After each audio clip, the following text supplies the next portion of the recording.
नमस्कार छात्र मित्रों, ललित की गणित यूट्यूब चैनल में आपका एक बार फिर स्वागत है। मैं ललित व्यास पांडे आपके सामने एक बार फिर क्लास लेकर के आया हूं। भारतीय संख्या पद्धति के बारे में आज हम लोग पढ़ेंगे। वीडियो पसंद आए नहीं आए, लाइक शेयर और सब्सक्राइब करना नहीं भूलें, इससे हमारा मनोबल बढ़ता है। किसी भी सुझाव के लिए हमारे पर्सनल नंबर 7354656543 पर मैसेज छोड़ना ना भूलें। तो मित्रों, भारतीय संख्या पद्धति स्टार्ट होती है इकाई, दहाई, सैकड़ा, हजार, 10,000, लाख, 10 लाख, करोड़, 10 करोड़, अरब, 10 अरब, खरब, 10 खरब, नील, 10 नील, पद्म, 10 पद्म, संख, 10 संख और महासंख। वंस, टेंस, 100, 1000, 10,000, लाख, 10 लाख, उसके आगे हम पद्धति बाद में पढ़ेंगे, आगे की कक्षा में पढ़ेंगे। ठीक है, तो चलिए अब इसमें परीक्षाओं में आजकल जीरो की संख्या पूछा जाने लगा है। छात्रों, ये आपको बहुत बारीक बात है जो ध्यान में रखनी है, क्योंकि इकाई में कोई भी जीरो नहीं होता। शून्य की संख्या कितनी होती है? शून्य होती है। कोई भी जीरो नहीं होता है। शून्य की संख्या क्या होती है? जीरो होती है। दहाई में कितने शून्य होते हैं? 1, सैकड़े में 2, हजार में 3, 10,000 में 4, लाख में 5, 10 लाख में 6, करोड़ में 7, 10 करोड़ में 8। अरब में शून्यों की संख्या 9 होती है, खरब में 10 होती है, 10 अरब में 10 होती है, खरब में 11 होती है, 10 खरब में 12, नील में 13, 10 नील में 14, पद्म में 15, 10 पद्म में 16, संख में 17, 10 संख में 18, महासंख में 19 और ये क्रम आगे भी चलता रहता है। क्लियर हो गया? तो आपने ये देखा कि लिखी गई किसी भी संख्या में शून्यों की संख्या कितनी होती है। कई बार आपको कंफ्यूज करने के लिए परीक्षा में यह पूछ लिया जाता है कि बताएं 25 लाख में कितने जीरो होंगे। तो 25 लाख में, क्योंकि यहां भी एक डिजिट जीरो के अलावा प्रयुक्त किया जा चुका है, इस वजह से 25 लाख में 6 जीरो नहीं होंगे, 5 जीरो ही होंगे। मेरी बात समझ में आ रही बच्चों? तो आप लोग इन चीजों को विशेष रूप से ध्यान रखेंगे कि किसी भी संख्या में जीरो की संख्या अगर पूछी जाती है तो आप एकाग्रचित्त होकर के उसको निकाल सकते हैं, बता सकते हैं, याद कर सकते हैं।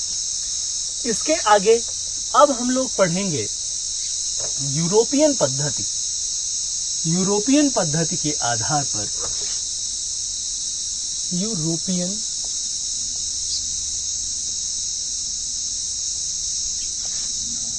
संख्या पद्धति।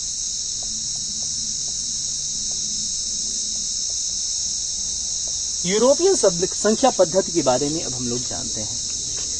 तो प्रारंभ में तो बिल्कुल उसी प्रकार से है, ones, tens, 100, 1000, 10,000, lakhs, 10 lakhs, starting वहीं से होता है। Ones, tens, 100, 1000, 10,000, lakhs, 10 lakhs. 10 लैक्स से यहां की बातचीत, यहां की प्रणाली थोड़ी सी बोलचाल में बदल जाती है। 10 lakhs is equals to 1 million. क्या कहते हैं? 1 मिलियन। इसमें जीरो की संख्या कितनी होती है? 10 लैक्स में जीरो की संख्या होती है 6। क्लियर है? उसके बाद 1 मिलियन के बाद बारी आती है 10 मिलियन की, और 10 मिलियन में शून्य की संख्या कितनी होती है? 7। अभी अगर हम इसे ना पढ़ें तो एक ट्रिक आपके दिमाग में मैं डालना चाहूंगा, उसके बाद आप क्रिएट कर लेना। क्लियर? तो 1 मिलियन में कितने जीरो होते हैं? 6। यहां मैं लिख लेता हूं शून्य की संख्या, 10⁶ से रिप्रेजेंट कर सकते हैं। नंबर ऑफ जीरोस, शून्य की संख्या। ओके, अगला है 1000 मिलियन। 1000 मिलियन में होता है 1 बिलियन। क्या होता है बच्चों? 1 बिलियन। और इसमें नंबर ऑफ जीरो, अब 3 जीरो बढ़ती चली जाएंगी। नंबर ऑफ जीरो कितने हो जाएंगे? 9, यानी कि 10⁹ आफ्टर दैट 1000 बिलियन। जैसे भारतीय अंकन प्रणाली 100 में चेंज होती है, लेकिन यूरोपीय अंकन प्रणाली 1000 में चेंज होती है। 3 डिजिट का डिफरेंस होता है, इसलिए इनके रिप्रेजेंटेशन में राइट साइड से 3 डिजिट के बाद कॉमा लगा हुआ आपको दिखेगा। कई बच्चे हमसे कई मर्तबा पूछते हैं, वो भारतीय अंकन प्रणाली के आधार पर कॉमा लगाते हैं, लेकिन जब हिंदू अरेबिक अक्षर अंकों को लिखा जाता है तो राइट साइड से 3 अंकों बाद कॉमा लगाया जाता है। क्लियर है? वो मैं पद्धति आपको बताऊंगा। अब 1000 बिलियन में, 1000 बिलियन में बच्चों 1 ट्रिलियन होता है। क्या होता है? 1 ट्रिलियन होता है। यानी अब इसमें 3 जीरो बढ़ जाएंगे तो कितने हो जाएंगे? 12, यानी कि 10⁻12। क्लियर है? अब 1000 ट्रिलियन, इसी प्रकार 1000 आप बढ़ाते चलेंगे। मैं लगातार लिखता हूं 1000 ट्रिलियन। 1000 ट्रिलियन में 1 क्वाड्रिलियन होता है। 1 क्वाड्रिलियन होता है। 3 जीरो बढ़ाएंगे तो कितने जीरो? 15 जीरो, यानी कि 10⁻15 रिप्रेजेंट किया जा सकता है। क्लियर है? इसी प्रकार 1000 क्वाड्रिलियन बराबर 1000 क्वाड्रिलियन बराबर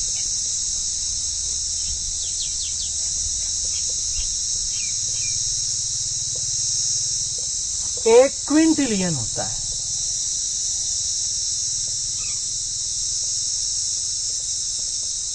इसमें 3 जीरो बढ़ाइए, 10⁻। इसी प्रकार 1000 क्विंटिलियन में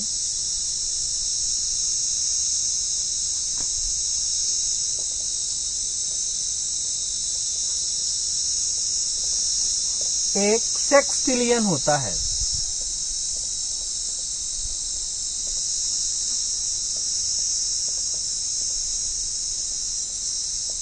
जीरो 3 बढ़ाइए, 10⁻21। इसी प्रकार 1000 सेक्सटिलियन में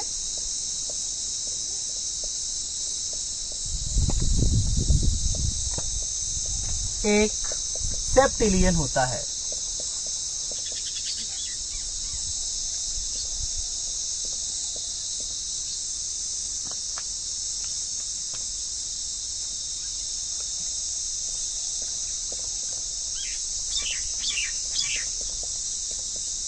तीन जीरो बढ़ाइए,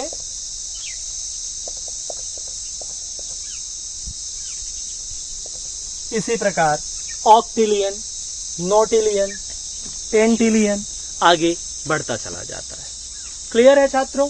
तो ये यूरोपीय संख्या पद्धति है। इसमें आपको जीरो की संख्या के बारे में ज्ञात होना चाहिए कि million, billion, trillion, quadrillion, quintillion, sextillion, septillion में कितने जीरो होते हैं। ध्यान रखना 3 का डिफरेंस होता है। हर 3 डिजिट के बाद अगली यूनिट चेंज हो जाती है और 1000 यूनिट में अगली यूनिट बदल जाती है। क्लियर है?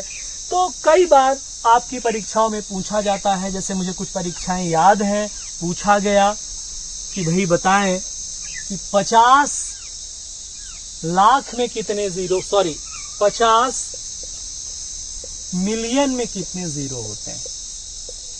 अब आपको कुछ नहीं करना। 1 मिलियन में कितना होता है? 1 मिलियन में 6, तो 10 में कितना होगा? 10 में 7 होगा।